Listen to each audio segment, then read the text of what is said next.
You know when you hear something that instantly resonates with you, and you take it with you the rest of your life? Well, that happened to me when Andrew Huberman cited a study done by psychiatrist Robert Heath way back in the 1960s. In this study, subjects had electrodes implanted into different areas of the brain responsible for different types of stimulation. You almost look like you're smiling a bit. Are you? Oh, no, I might. What are you laughing about? I don't know. Huh? You read something to me. Subjects could stimulate what area of their brain they wanted. Find this button the best. That's number 2 button. Most pleasurable. For example, a participant stimulated one part of the brain and they would then feel kind of drunk. They would then stimulate another area and experience sexual arousal. Another area would trigger laughing and giggling. The interesting outcome was the number one area that people liked to stimulate created a sense of mild frustration and anger. Mild frustration and anger? Why would we prefer that over laughing or sexual arousal? Turns out dopamine, a neurochemical that is responsible for reward, is most activated when we are mildly frustrated. Combine this fact about dopamine with a somewhat forgotten media theory from 60 years ago, and I think I've finally unwound the common thread weaving its way from cable TV and mainstream media dominance through today's rise of social media and into the inevitable future of virtual and augmented reality. New technology has always blindsided us. Can this time be different?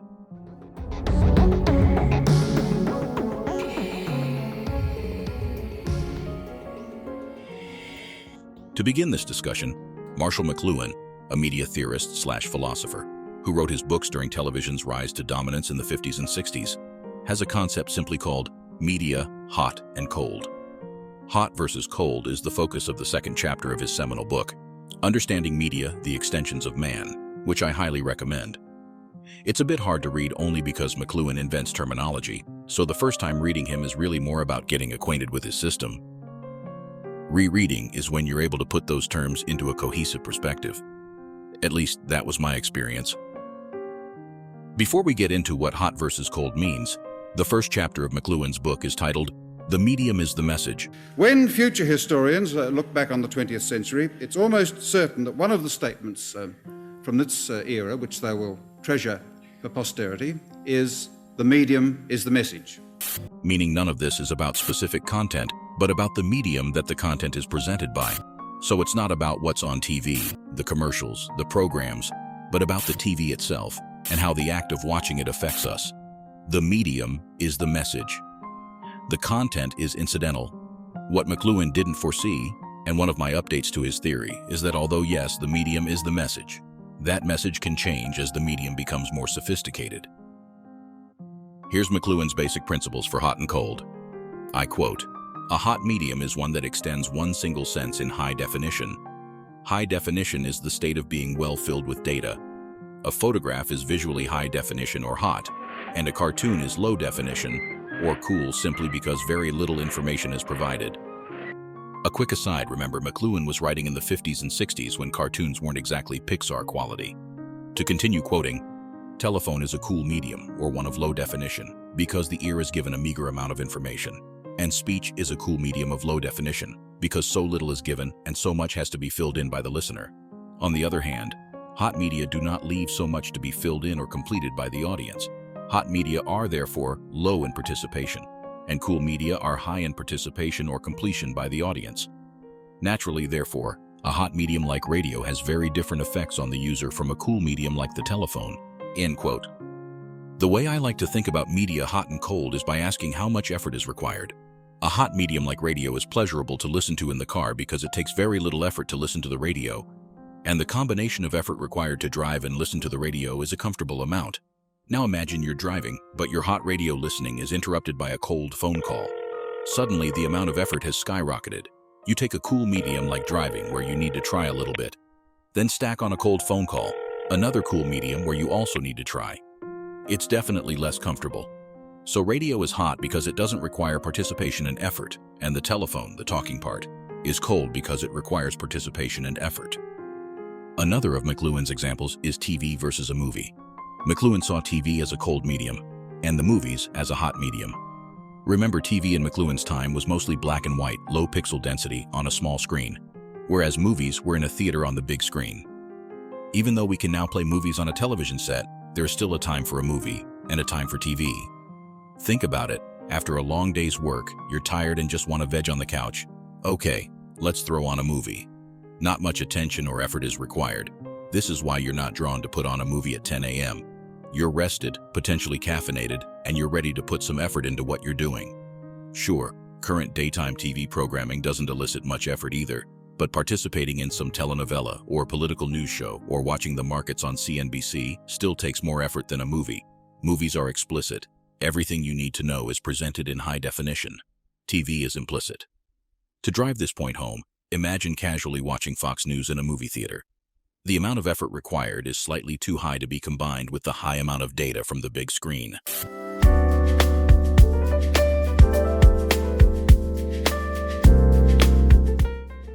As McLuhan said, TV was cold when it first started out.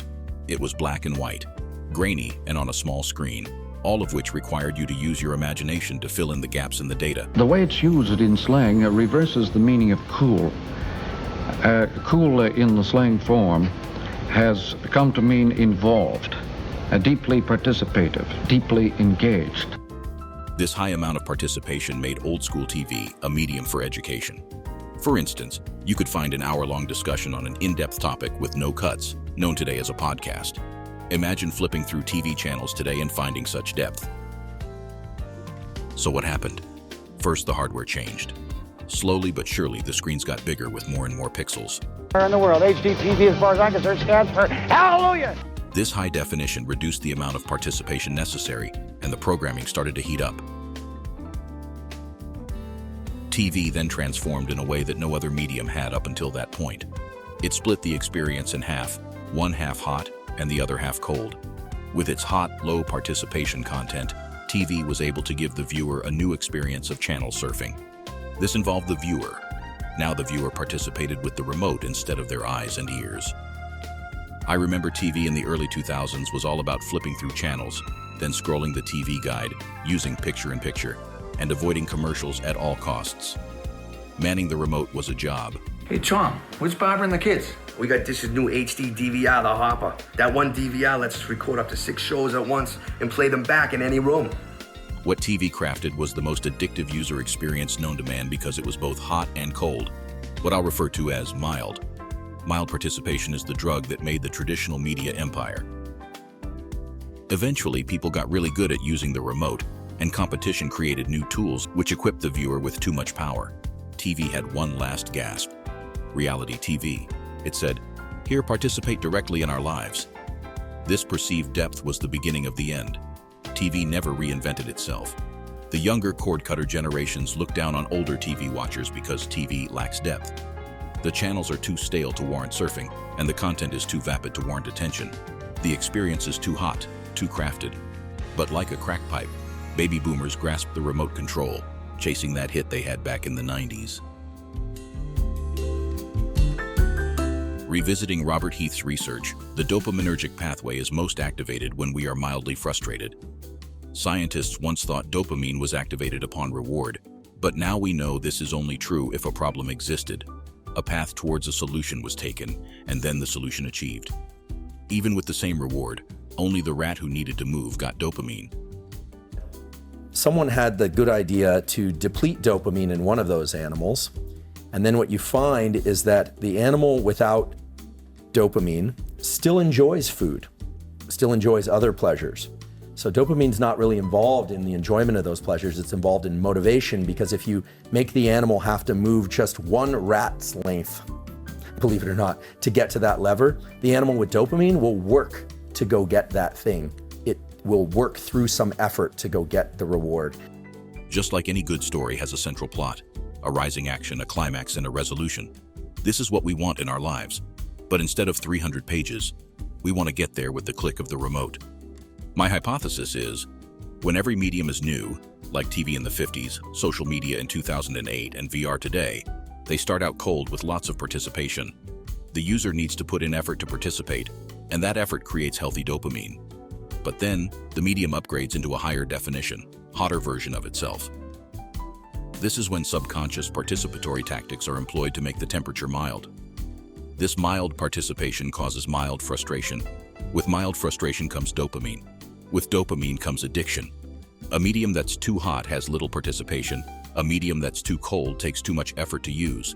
But a medium that's room temperature is just right for dopamine and abuse. Just like the rat was rewarded with the cheese, the viewer's reward is the right content. And the path to the right content is a minefield of mildly frustrating commercial breaks, TV guide searches, and disagreements on what each person wants to watch. What McLuhan knew the whole time was that the content, the cheese, isn't what it's about. It's about the medium and the environment the TV experience created. Boomers are still clicking their remotes looking for nothing. This is why we have the grotesque network programming we have today. Everyone is arguing. Political news has become reality TV, and any stock market show has 4 screens and 3 tickers going too fast to read. Combine that with commercials for pharmaceuticals that remind you how sick and old you are, and you have a mildly frustrating dopaminergic storm. But every generation has their drug of choice. And luckily for millennials, just as network TV was wearing off, in comes social media. For those of you old enough to have experienced the beginning of Facebook, remember the times when you'd go to Facebook and post an album with 40 photos in it. The entire album was of the same night, all taken with a flip phone or early iPhone, and some of those images were of the floor with a finger covering the screen. You would never say that somebody had a good Facebook. They just had their profile and their posts and their 500 friends from school, and something depicting a representation of themselves that wasn't the top 1% of their life, filtered to oblivion. Today, obviously, things have changed. You say, oh, they have a good Instagram, or their Twitter is fire. Everything is curated to look as good as possible. People post to gain something even if they say, it's just like my photo album. I'm not addicted. I just like keeping these memories. Maybe that excuse worked in 2015, but now in 2023, we all see through that. It's very difficult to have a healthy relationship with social media. But why is it so hard? Well, you already know the answer. It's because social media is mildly frustrating, therefore highly addictive. Social media was cool in the beginning. You'd have to type in and search what you wanted to see. You needed to put some effort into the user interface. Just as TV got high definition, social media highly defined the content you saw and still see. Algorithms are like hot veins in the cool body of the internet, and social media and streaming platforms have the hottest veins. Like the TV guide, they keep the participation just high enough to make you feel a part of it. Just like the boomers' TV remote, millennials have their mouse click and thumb swipe. Our kids will have a new medium and look down at us for using such blatantly obtuse mediums like smartphones. We're still chasing that high from 2008. I presume our kids will use virtual and augmented reality. The Apple Vision Pro headset will come out next year, and whoever has one will need to do some mental gymnastics to interact with it. The participation will be high. You'll need to work hard to use it. You wouldn't dare to use it while driving. You'll get a lot of dopamine by navigating the frustrations that come along with a new medium. But you won't abuse it because it'll require too much effort to abuse. Fast forward to Apple Vision Pro version 4, and the content on these headsets will be seamless. The inherent participation will get old. Apple and the content companies will have to mildly frustrate you in novel ways, which, if nothing changes, will be based on the advertising model and the algorithm dangling a carrot on a string. I hope for a world where virtual and augmented reality makes life less frustrating. But is that really what I want? Thank you for watching. I hope you participated throughout the video and share it with a friend. Like, comment, and subscribe so we can share in this dopaminergic journey together. Have a great day.